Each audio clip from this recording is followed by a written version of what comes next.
Puji Tuhan, selamat pagi jemaat Tuhan yang kekasih di dalam nama Tuhan Yesus. Pagi ini kita akan melanjutkan membaca dari kebenaran firman Tuhan yang dikatakan di sana, melakukan kebenaran dan keadilan lebih dikenan Tuhan daripada korban. Amsal 21 ayat 3 dikatakan melakukan kebenaran dan keadilan lebih dikenan Tuhan daripada korban. Jadi melakukan yang baik dan benar itu katanya lebih menyenangkan hati Tuhan dibandingkan dengan persembahan.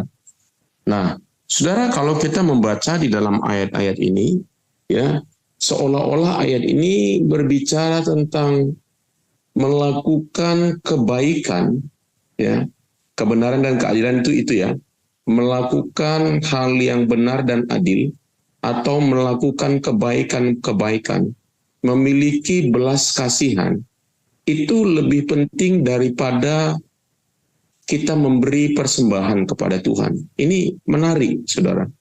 Ya, sama seperti firman Tuhan bilang, kalau engkau mempunyai sesuatu di dalam hatimu terhadap saudaramu, dan engkau hendak pergi ke rumah Tuhan, lebih baik engkau berdamai dulu, lebih baik engkau selesaikan dulu masalahmu dengan sesamamu, barulah engkau datang untuk ke rumah Tuhan. Nah, saudara, ini memang menarik. Seolah-olah Tuhan berkata, ya, bagaimana hubunganmu dengan sesama itu jauh lebih penting daripada ibadahmu, seperti itu. Seolah-olah, saudara, menurut ayat ini, ya, karena kita tahu bahwa melakukan seperti yang saya katakan tadi, melakukan kebenaran dan keadilan itu adalah lebih kepada sesama kita, ya. Sedangkan korban itu ialah kepada Tuhan, ya. Nah, saudara, kenapa saudara itu dikatakan di dalam firman ini? Nah, kalau kita baca Matius 12 ayat 7 dikatakan, ya, jika memang kamu mengerti maksud firman ini, yang ku kehendaki ialah belas kasihan dan bukan persembahan. Tentu kamu tidak menghukum orang yang tidak bersalah. Ya, jika memang kamu mengerti maksud ini, yang ku kehendaki ialah belas kasihan dan bukan persembahan. Tentu kamu tidak menghukum orang yang tidak bersalah. Di dalam kitab 29, Yesaya 29 ayat 13 dikatakan, dan Tuhan telah berfirman, oleh karena bangsa ini telah mendekat dengan mulutnya dan memuliakan aku dengan bibirnya, padahal hatinya menjauh daripadaku, dan ibadahnya hanya kepadaku hanyalah perintah manusia yang dihafalkan. Ya, nah saudara, ini sangat menarik. Ya, dikatakan oleh karena bangsa ini datang mendekat dengan mulutnya dan memuliakan aku dengan bibirnya, padahal hatinya menjauh daripadaku, dan ibadahnya kepadaku hanyalah perintah manusia yang dihafalkan. Saudara, ya kita tahu bahwa orang Yahudi, ya nggak salah sih menghafal firman Tuhan, ya. Nah, orang Yahudi itu sangat hafal Taurat, saudaraku. Ya, mereka sangat hafal. Pada usia belasan tahun mereka udah hafal Taurat itu begitu baik. Nah, tetapi firman Tuhan berkata bahwa beribadah kepada Tuhan itu sebenarnya bicara masalah hati, saudara. Ya, bukan masalah sekedar hafal menghafal, tetapi bicara itu tentang hati. Ya, nah kalau begitu kita akan belajar, saudaraku. Ya, apa yang dimaksud dengan korban sejati bagi Allah itu adalah bicara masalah sejati, seperti firman Tuhan ini tadi katakan. Ya, nah yang pertama, korban yang sejati bagi Allah itu bukan cuma sekedar membawa bukan cuma sekedar beribadah, bukan cuma sekedar melakukan ritual agama, bukan sekedar kalau pada masa perjanjian lama itu membawa korban-korban, ya, binatang, domba, ya, merpati, ya, atau korban-korban sejenisnya yang dipersembahkan ketika mereka datang kepada bait Allah. Tetapi korban itu ya menurut firman Tuhan ya itu yang pertama kalau kita baca di dalam kitab Mazmur 51 ayat 16 sampai 17 ya. Sebab engkau tidak berkenan kepada korban sembelihan. Wow, ini saudara Daud ini seperti orang yang hidup di dalam perjanjian baru. Kita tahu bahwa Daud ini hidup di dalam perjanjian lama. Ya, dia hidup bahkan setelah Taurat Tuhan itu diberikan, saudara. Tetapi Daud ini adalah seperti orang yang hidup di dalam perjanjian baru. Dia berkata, sebab engkau tidak berkenan kepada korban sembelihan. Sekiranya ku persembahkan korban bakaran, engkau tidak menyukainya. Korban sembelihan kepada Allah ialah jiwa yang hancur, hati yang patah dan remuk. Tidak akan kau pandang hina, ya Allah. Ya, jadi korban yang berkenan kepada Allah itu adalah hati yang hancur, hati yang patah dan remuk. Tuhan di Alkitab berkata tidak akan dipandang hina oleh Tuhan. Nah, jadi saudaraku, inilah korban yang sejati kepada Allah. Ya. Di dalam perjanjian baru udah berulang-ulang kita sebutkan tentang dua orang yang pergi ke rumah ibadah. Ya, satu memberitahukan segala sesuatu yang sudah dia buat dalam hidupnya. Ya, dengan sombongnya dia mengatakan semua hal yang sudah dia kerjakan, mengikuti Taurat Tuhan, memberi perpuluhan, dan lain sebagainya. Ya, tetapi pemungut cukai itu adalah orang yang dikatakan dalam Alkitab tidak berani menengadah. Bahkan ya dia berkata, Tuhan, aku ini tidak layak. Nah, itu saudaraku sebagai sebuah contoh bagaimana hati yang hancur ya adalah korban sejati di dalam kehidupan kita kepada Allah. Nah, yang kedua, yang dimaksud dengan korban sejati itu, ya, tentang masalah hati adalah hati yang mau mendengarkan Tuhan dan mentaatinya. Ya, kita ingat dalam kitab 1 Samuel 15 ayat 22 sampai 23 dikatakan, tetapi jawab Samuel, apakah Tuhan itu berkenan kepada korban bakaran dan korban sembelihan? Sama seperti kepada mendengar suara Tuhan. Ya, sesungguhnya mendengar lebih baik daripada korban sembelihan, memperhatikan lebih baik daripada lemak-lemak domba jantan. Sebab pendurhakaan adalah sama seperti dosa bertenung, dan kedegilan adalah sama seperti penyembah berhala dan terafim. Karena engkau telah menolak Tuhan, maka ia telah menolak engkau sebagai raja. Nah, saudara yang kekasih, menarik sekali di sini, saudara. Ya, Alkitab ini berkata bahwa Tuhan tidak berkenan kepada korban bakaran. Tuhan tidak berkenan kepada korban sembelihan. Sama seperti dibandingkan dengan mendengar suara Tuhan. Dibandingkan dengan memperhatikan lebih baik kepada firman Tuhan. Dan mentaatinya tentunya. Saudara, kita tahu dalam kisah ini bagaimana Nabi Samuel memerintahkan kepada Raja Saul, supaya dia pada waktu itu karena orang Amalek ini yang menghalang-halangin orang Israel, supaya itu orang Amalek dimusnahkan semuanya, tidak ada yang tinggal. Tetapi saudaraku, Saul tidak melakukannya seutuhnya firman itu. Dia memang menumpas bangsa itu, tetapi rajanya ditangkap dan tetap hidup, dan juga kambing domba yang tambun-tambun itu dia tetap tidak dia musnahkan dengan alasan bahwa itu adalah untuk apa? Untuk korban persembahan kepada Tuhan. Nah, lalu Nabi Samuel memperingatkan dia bahwa mendengar dan memperhatikan dan mentaati firman Tuhan jauh lebih baik daripada domba-domba jantan. Nah, yang ketiga, apakah yang disebut dengan korban yang benar di hadapan Tuhan? Hati yang mengasihi, saudara. Ya, Markus 12 ayat 33 dikatakan, memang mengasihi dia dengan segenap hati, dan dengan segenap pengertian, dan dengan segenap kekuatan, dan juga mengasihi sesama manusia seperti diri sendiri adalah jauh lebih utama daripada semua korban bakaran dan korban sembelihan. Memang mengasihi dia dengan segenap hati, mengasihi Tuhan dengan segenap hati, dan dengan segenap pengertian, dan dengan segenap kekuatan, dan juga nggak boleh dilupakan mengasihi sesama manusia seperti diri sendiri jauh lebih utama dari semua korban bakaran dan juga korban sembelihan. Saudaraku, yang Tuhan lihat dalam hidup kita adalah apakah hati kita mengasihi. Bukan cuma sekedar kita mengatakan kita mengasihi Tuhan, tetapi apakah kita mengasihi sesama kita. Yang keempat, ya, korban itu adalah bicara masalah hati. Yang keempat, hidup dengan rendah hati. Ya, jadi saudara, topik-topik ini sedang kita bahas senantiasa di gereja, dan biarlah ini kita praktekkan. Hidup dengan rendah hati.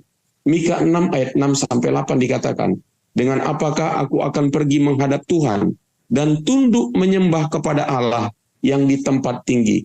Akan pergikah aku menghadap Dia dengan korban bakaran, dengan anak lembu berumur setahun? Berkenankah Tuhan kepada ribuan domba jantan, kepada puluhan ribu curahan minyak? Wah, ini lebih lagi. Akan kupersembahkan ke anak sulungku karena pelanggaranku, dan buah kandunganku karena dosaku sendiri.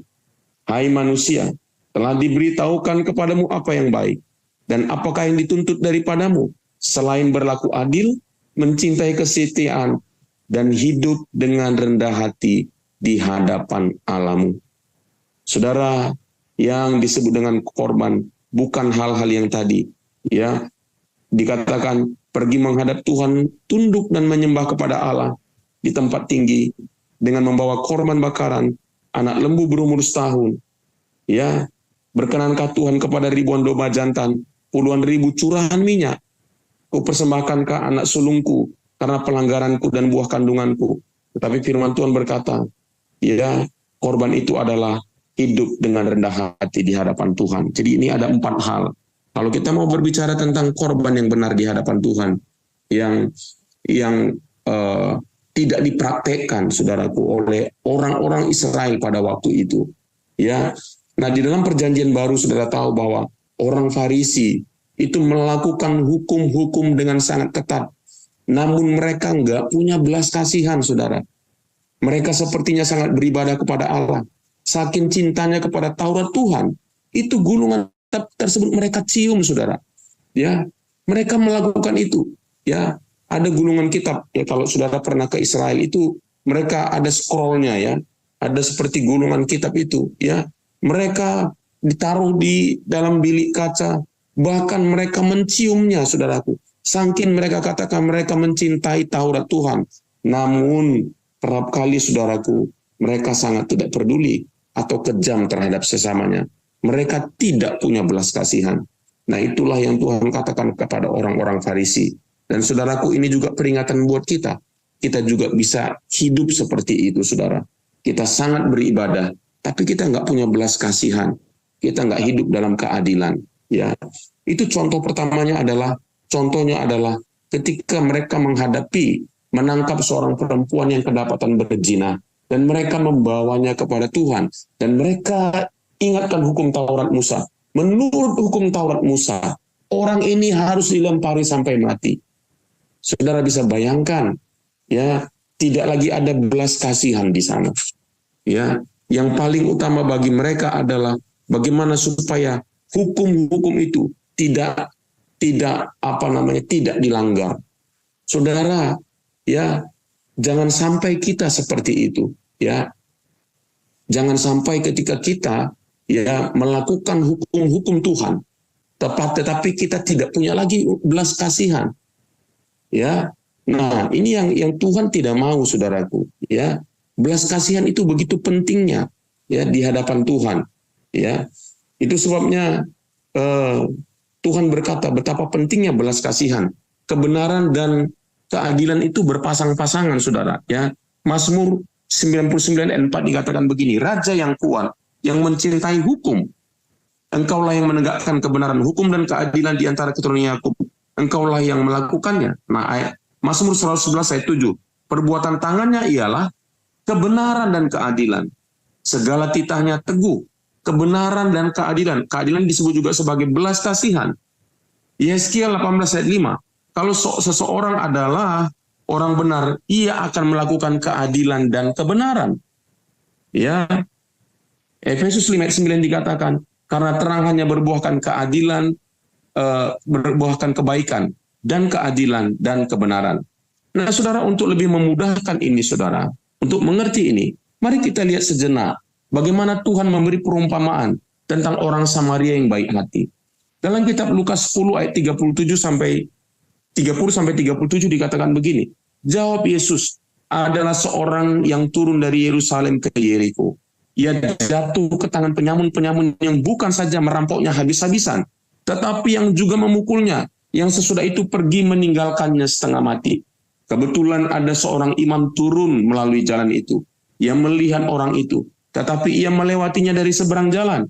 Demikian juga seorang Lewi datang ke tempat itu. Ketika ia melihat orang itu, ia melewatinya dari seberang jalan. Nah, saudaraku, kedua orang ini, seorang imam dan orang Lewi, mereka ini hidup di bait Allah. Lewi itu adalah suku imam-imam. Ya, jadi mereka ini biasanya adalah di rumah Tuhan, di bait Allah. Mereka hanya memiliki Allah, mereka tidak mendapatkan warisan. Warisan mereka adalah Allah sendiri. Jadi mereka senantiasa ada di bait Allah. Nah, tapi dalam ayat ini dikatakan, bagaimana mereka yang sangat ketat memegang hukum-hukum Tuhan, tapi mereka sudah kehilangan belas kasihan. Ya, mereka sudah kehilangan kepedulian terhadap orang. Ya, dalam ayat ini dikatakan penyamun-penyamun yang bukan saja merampoknya habis-habisan, tetapi juga memukulnya, yang sesudah itu pergi meninggalkannya setengah mati. Nah, saudara, ini yang Tuhan, ini dalam perjanjian baru, saudara. Ini yang Tuhan ingatkan kepada pendengarnya pada waktu itu. Nah, demikian, saudaraku, tetapi dikatakan, lalu datanglah seorang Samaria yang sedang dalam perjalanan ke tempat itu. Dan ketika ia melihat orang itu, nah ini, saudara, tergeraklah hatinya oleh belas kasihan. Bayangkan, orang Samaria adalah orang yang tidak lagi menyembah Allah Israel. Mereka orang Israel yang sudah mengawinkan dengan suku bangsa lain di sekitarnya, dan umumnya mereka sudah menjadi penyembah berhala. Ya, mereka bukan lagi orang yang menyembah Tuhan dengan benar. Nah, tetapi dalam ayat ini, saudara, orang Samaria itu dipuji oleh Tuhan. Oleh karena apa? Bukan karena mereka telah melakukan hukum-hukum, tetapi karena mereka memiliki belas kasihan. Ia pergi kepadanya lalu membalut luka-lukanya. Sesudah ia menyiraminya dengan minyak dan anggur, kemudian ia menaikkan orang itu ke atas keledai tunggangannya sendiri, lalu membawanya ke tempat penginapan dan merawatnya. Keesokan harinya menyerahkan 2 dinar kepada pemilik penginapan itu, katanya, rawatlah dia. Jika kau belanjakan lebih dari ini, aku akan menggantinya waktu aku kembali. Siapakah di antara ketiga orang ini menurut pendapatmu adalah sesama manusia dari orang yang jatuh ke tangan penyamun itu? Jawab orang itu, orang yang telah menunjukkan belas kasihan kepadanya. Kata Yesus kepadanya, pergilah dan perbuatlah demikian. Saudaraku, Tuhan mau kita memiliki belas kasihan. Itu adalah kebenaran dan keadilan. Tuhan mau kita hidup di dalam keadilan, saudaraku. Ya, saudaraku, apa artinya kita diberkati oleh Tuhan? Ketika kita diberkati oleh Tuhan, tidak semua harta benda yang dipercayakan Tuhan kepada kita adalah milik kita. Tetapi ada bahagian-bahagian yang Tuhan sisihkan untuk orang-orang yang susah. Ada sebagian harta kita yang Tuhan sisihkan untuk kita peduli kepada orang-orang yang membutuhkannya. Jangan sampai kita kehilangan hati yang seperti itu. Mungkin karena banyak tantangan pergumulan. Kadang-kadang kita bilang begini, kita menghakimi orang. Orang ini kayak gini karena dia nggak kerja keras. Orang ini kayak gini karena dia malas. Orang ini kayak gini. Mungkin 1001 macam hal kita katakan tentang orang lain karena kita tidak mau memberi. Itu sebabnya Bapak Ibu yang kekasih, setiap kita, siapapun kita di tempat ini, mari sisihkan uangmu. Ya, bukan hanya untuk memberi persembahan kepada Tuhan, ya, tetapi juga memberi, memperdulikan kepada orang-orang yang kekurangan di gereja kita, di sekitar kita, ya, orang-orang yang Tuhan tunjukkan kepada kita untuk kita tolong. Jadi pada waktu kita memberi, kita itu tidak lagi berat hati. Kenapa? Karena kita memang sudah sisihkan. Sama seperti orang Israel, ya. Kemarin itu Pak Bruce McDonald menceritakan kepada kita bagaimana, kenapa orang-orang Israel sangat diberkati Tuhan. Bahkan orang Yahudi itu memegang sekian puluh persen, saya lupa berapa puluh persen, keuangan di Israel. Karena mereka itu memiliki dana-dana tertentu yang mereka sisihkan sudah untuk apa? Untuk memberkati, menolong orang-orang susah di berbagai negara. Jadi saudaraku yang kekasih, ya hari ini saya mau mengingatkan kita, mari sisihkan, tidak peduli berapapun uang saudara, sisihkanlah itu untuk orang-orang yang susah. Jangan kejam kepada orang-orang yang susah, jangan kejam kepada orang-orang yang kekurangan. Ya, saya selalu berpikir begini, iya ya, kita sudah diberkati oleh Tuhan. Tentunya kita tidak mau tukar peran dengan mereka. Ya, kalau kita ada, ya, karena ukuran uang cukup tidak ada uang cukup, saudaraku. Yang ada adalah belas kasihan. Nah, satu ayat lagi nih, saya bacakan kepada kita. Ya, mengapa kami berpuasa? Yesaya 58. Mengapa kami berpuasa dan engkau tidak memperhatikan juga? Mengapa kami merendahkan diri dan engkau tidak mengindahkannya juga?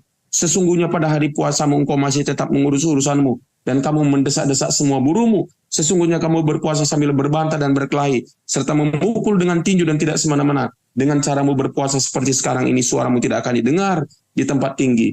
Sungguh-sungguh inikah berpuasa yang kukehendaki, mengadakan hari merendahkan diri, jika engkau menundukkan kepala seperti gelagah, membentangkan kain sarung, atau dan abu seperti lapik tidur? Sungguh-sungguh itukah yang kau sebutkan berpuasa, mengadakan hari berkenan kepada Tuhan? Bukan. Berpuasa yang kukehendaki ialah supaya engkau membuka belenggu-belenggu kelaliman, melayani orang, melepaskan tali-taliku, supaya engkau memerdekakan orang teraniaya, mematahkan setiapku, supaya engkau memecah-mecah rotimu bagi orang lapar dan membawa ke rumahmu orang miskin yang tidak punya rumah. Dan apabila engkau melihat orang telanjang, supaya engkau memberi dia pakaian dan tidak menyembunyikan diri terhadap saudaramu sendiri. Pada waktu itulah katanya terangmu akan mereka seperti fajar, lukamu akan pulih dengan segera, kebenaran menjadi barisan depanmu, kemuliaan Tuhan barisan belakangmu. Pada waktu itulah engkau akan memanggil dan Tuhan akan menjawab. Engkau akan berteriak minta tolong dan ia akan berkata, ini aku. Apabila engkau tidak lagi mengenakanku kepada sesamamu dan tidak lagi menunjuk-nunjuk dengan orang dengan jari dan memfitnah. Apabila engkau menyerahkan kepada orang lapar apa yang kau inginkan sendiri dan memuaskan hati orang tertindas, maka terangmu akan terbit. Dalam gelap dan kegelapanmu akan seperti rembang tengah hari. Tuhan akan menuntut engkau senantiasa dan memuaskan hatimu di tanah yang kering dan akan membaharui kekuatanmu. Engkau seperti taman Tuhan, taman yang diairi dengan baik, seperti mata air yang tidak pernah mengecewakan. Engkau akan membangun reruntuhan yang sudah berabad-abad dan akan memperbaiki dasar yang diletakkan oleh banyak keturunan. Engkau akan disebutkan yang memperbaiki tembok yang tembus, membetulkan jalan supaya tempat itu dapat dihuni. Saudaraku, ini yang Tuhan katakan tentang korban. Ini yang dikatakan Tuhan tentang kebenaran dan keadilan. Peduli kepada orang di sekitar kita. Mari kita berdoa. Bapa di surga, terima kasih Tuhan. Kami bersyukur kepadamu kalau pada pagi ini kami sudah belajar tentang kebenaran-Mu. Melakukan kebenaran dan keadilan, belas kasihan. Itu jauh lebih penting daripada sekadar memberikan korban-korban persembahan kepada Tuhan, korban bakaran, korban sembelihan. Bapa, kami berdoa, biarlah Tuhan kau taruhkan hati seperti hatimu, hati yang penuh dengan belas kasihan, hati seperti orang Samaria, hati yang peduli kepada orang lain. Itulah yang Tuhan ingin kami lakukan. Terima kasih Bapa. Di dalam nama Yesus kami sudah berdoa dan mengucap syukur. Amin.